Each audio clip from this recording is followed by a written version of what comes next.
Happening, everybody. So I am here with Dillon. His channel is The Pursuit with Dillon. The Pursuit with Dillon, and we're just gonna check out his van and do a little interview and see what van life means to him and how he's doing it. So I guess we'll just jump right in. Yeah. So you were saying this is phase one of your build. What does that mean? Well, to me that means you try out some things, you try new ideas, you try things that you think are practical to you, but you end up trying it for a couple months on the road. For me, I've only been on the road for 6 months. So things that I thought that I needed or things that I thought I needed to do before I hit the road, I'm realizing it wasn't as important. And there's some things about the van that I didn't do that I wish I had done before I hit the road. So that's what I mean by phase one. Like just some of the cosmetic stuff, like the ceiling's falling down a little bit. I didn't use very strong screws to hold it up, so I think I want to take it out. The LED lights, I use VHB tape to attach it to the fiberglass. It's not attaching very well, so it's falling off in some parts. I either need to put more VHB tape or find some kind of like adhesive solution. I was pretty adamant about installing this security system that I got here. So I got cameras surrounding the whole van 360, and I have it hooked up to a SD card recorder, so it's like a closed circuit system. And I also have a wiring set up front, so I can use it as a backup camera. If I have a blind spot while I'm driving down the road, I can use that to have a better visibility while driving. I thought that was going to be super important to me, but it hasn't been. The more I'm on the road, the more comfortable I get with being on the road, so it's not as important to know what's going on outside of my van as long as it's locked up. So you can see this up front and back here? Exactly, yeah. So I have another power supply and another video feed cord running up to the front, so I can set it up on my dashboard and use it as a driving tool. I'm going to forget to do the B-roll for that. Can we see it right now? Yeah, of course. Is that cool? So I use these. Actually, this was installed by the previous owner. He was using this van for the same thing, so I left that here because it was a simple solution, and I didn't feel like changing it. If it works, don't fix it, right? True that. So these are the stupid cables. As soon as I figure out how to make this stuff wireless, I'll do it. Don't go with the wireless setup. I have a wireless backup camera on my van, and it sucks. Really? Oh man. So yeah, wireless sucks. Hardwire video feed and my hardwire power, and I just wired up some switches down here by the steering wheel. So yeah. So what? You move the monitor up here? Yeah, I'll move it back and forth. I'll move the monitor back and forth. I usually set the monitor up right here. Oh, okay. I've been looking into like a magnetic mounting system that I can put in my van and just like slap the monitor up there and for sure get a video and power feed from there. And my video feed, I got a video processor for that. I got it mounted on the side here. Just kind of got a homemade solution I use. What is this thing? What does it do? This, so I feed all 4 cameras into this, and this splits up the video feed for me, and it makes it 4 different lines into one line. So instead of having 4 different cameras come up to one monitor, I only have one line come in. So. And that gives you this split. Exactly. 4 image thing. And I have a remote where I can change which image it's focusing on if you look at the monitor. Okay. Cool. So just to kind of recap, you're experimenting with what works and what doesn't work right now before you invest money and a bunch of energy, because it takes a ton of energy to build out a van. You're seeing what works. Yeah. And then you're going to do a more final. Yeah, correct. Version. Like the cabinet, all this is bare wood and plywood, obviously. I didn't know how functional it would be, so I would like to sand it down and paint it with mold-free paint in the future, but I wasn't sure how this sink setup would work for me. So it's functional and temporary, and it's solid. This bad boy, I could sit on it, anybody could sit on it. And it's attached to the plywood that's attached to the floor. Okay. I actually have a similar setup to Jed's setup, which was somewhat of a coincidence. Got just a switch activated sink here with the pump and the reservoir for the water. Same jugs, using tie down straps to hold it in. Yep. Nice. This is actually my spray bottle solution to clean my panels and my grill to cook the food. Have you been okay without a trap on the sink? Yeah. You get any funk smell coming up? Yeah, I do. But yeah, I've been looking at like different detergents to help neutralize that smell, but I haven't found a solution yet. I'm kind of in the same boat as you, trying to figure something out. Seems like having a trap. I only smell it when mine's open. So with the trap, I don't smell it at all. You might want to I'll only smell it when like I'm on a bumpy road. It starts to get sloshed around in there, and it starts coming up. But yeah, my buddy told me I would probably need a trap when I did this, and I was like, we'll see.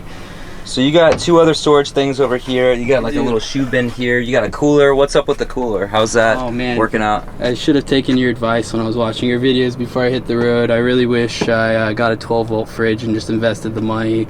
Dealing with soggy food, it's not fun.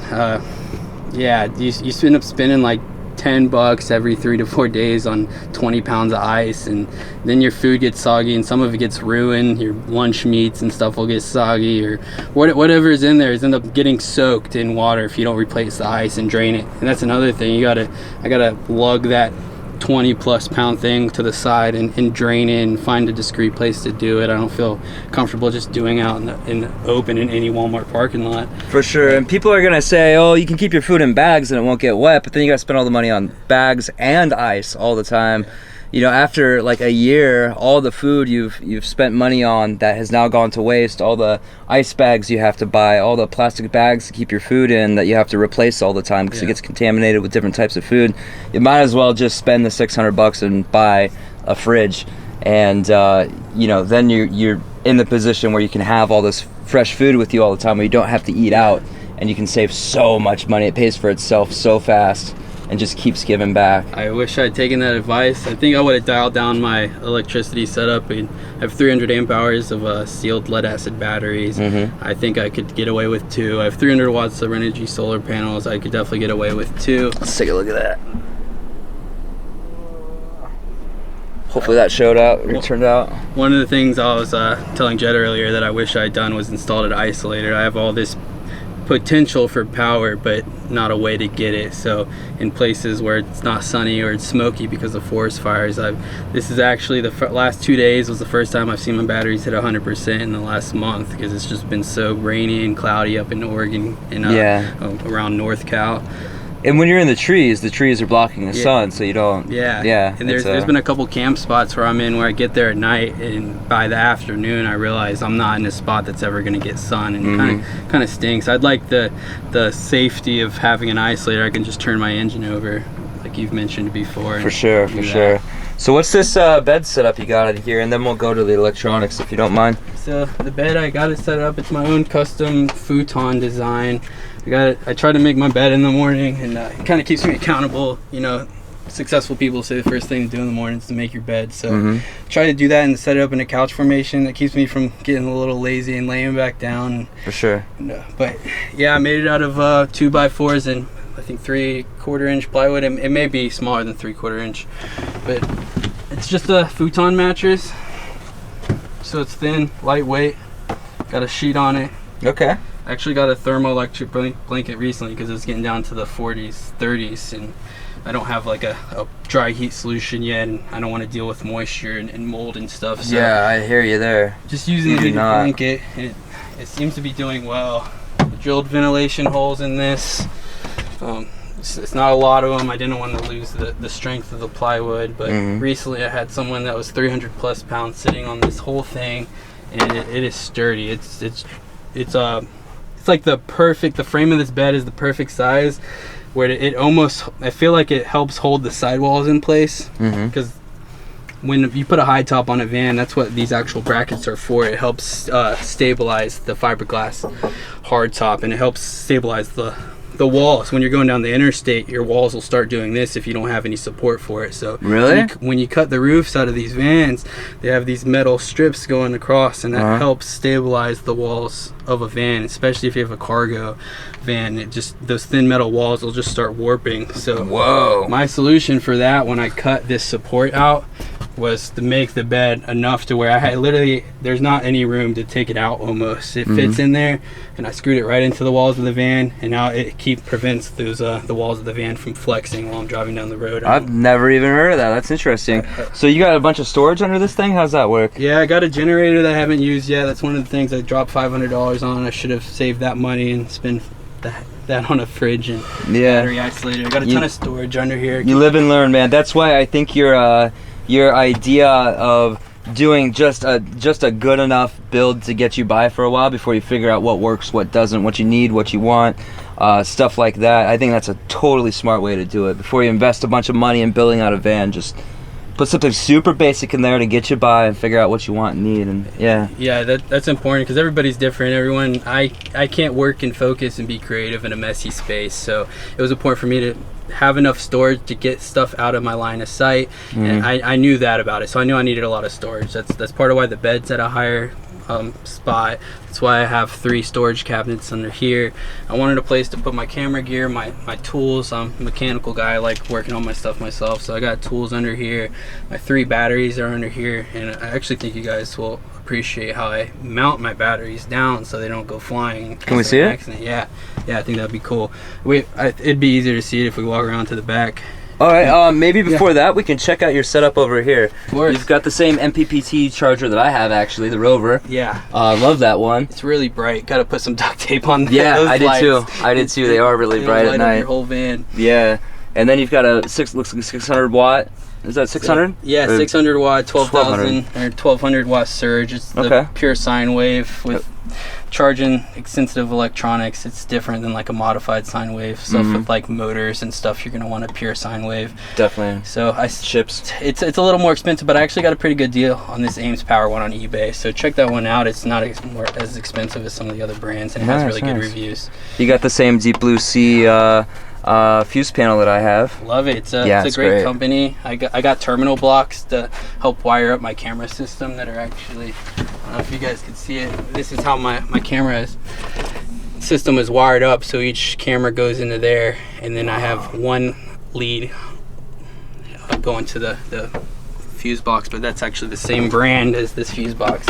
Crazy. And then you got all these tons of switches over here. What are all these for? These are cool. They're not labeled for security purposes. I won't tell you what's what specifically, but I'll tell you one of them flips on and helps me immediately start recording to a SD card on 360 on all the cameras. One of them turns the cameras on, one of them turns the video processor on, and the other turns the monitor on. So the monitor will light up the van. So if I don't want someone to know I'm in here, I won't turn the monitor on. I'll just flick on the lights. And I think that's a good security feature. When I was in San Francisco, a car got broken into right behind my van while I was out walking around, and I think they saw the lights in the cameras, and that prevented a break-in.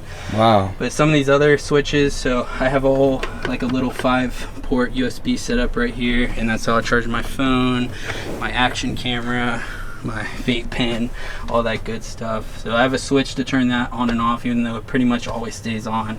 I have a switch for my LED lights, even though I also have a remote. I have all these colors to choose from. You can make different colors. Just a pretty simple LED light setup.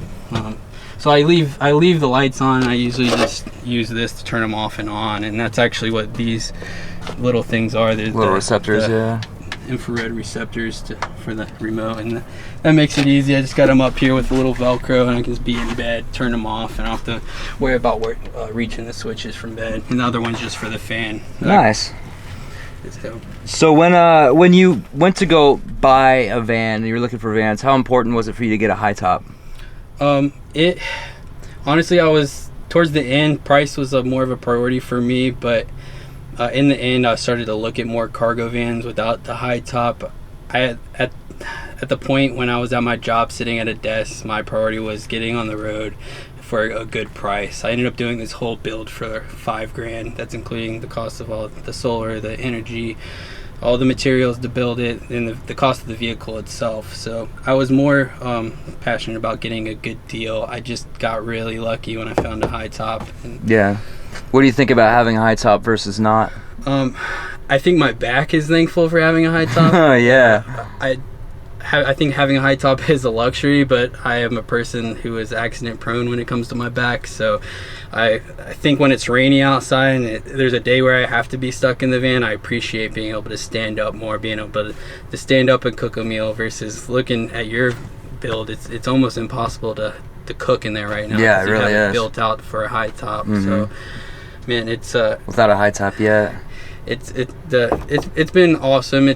There's some parts where I don't really need to stand all the way up right here when my head hits, but I'm sitting down on the bed when I'm over here. I can stand up completely where I cook and where I get changed. I can't even sit up all the way in mine. Yeah. I think that was my like one big thought when I was looking at a high top was, man, I really don't want to like lay down and have to put my pants on every night. Getting dressed in a tent is a pain in the ass. Yeah. Tell me about it, dude. Well, cool. Let's take a look at out back of your setup back there.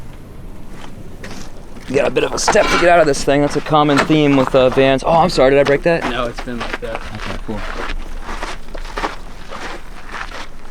So the AC unit setup that came with the van. I want to eventually take that out. It's just prone to leaks and it's a big eyesore to me. And even I don't know.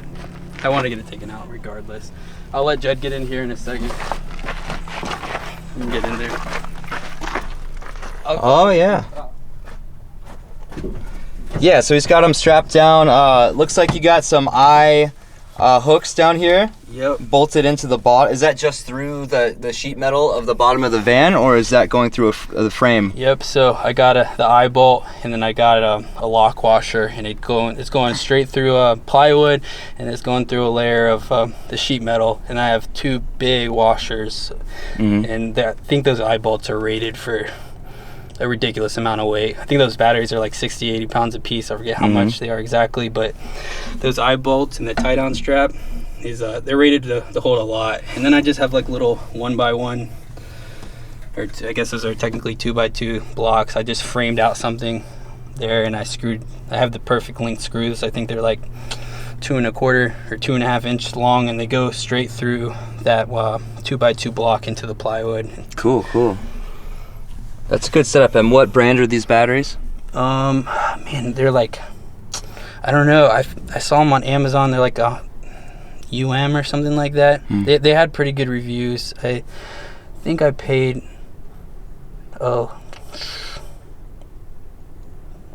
little over $150 for them. I got a really good deal per battery. Okay, cool. I'd have to look it up. I can't remember what brand they are. Yeah, you got a ton of storage back here, man. Yeah, I got 2 big 27-gallon totes for my camping gear, and all my one's for camping gear, one's for all tools. And, what is this? This paracord? Is actually part of a mechanism I made up to be able to collapse my bed pretty easily from the inside. So I'll show you. I pull on. Oh wow! Like that, and I'm able to drop it down pretty easily. And then I could use the same rope to pull it up while I'm inside the van.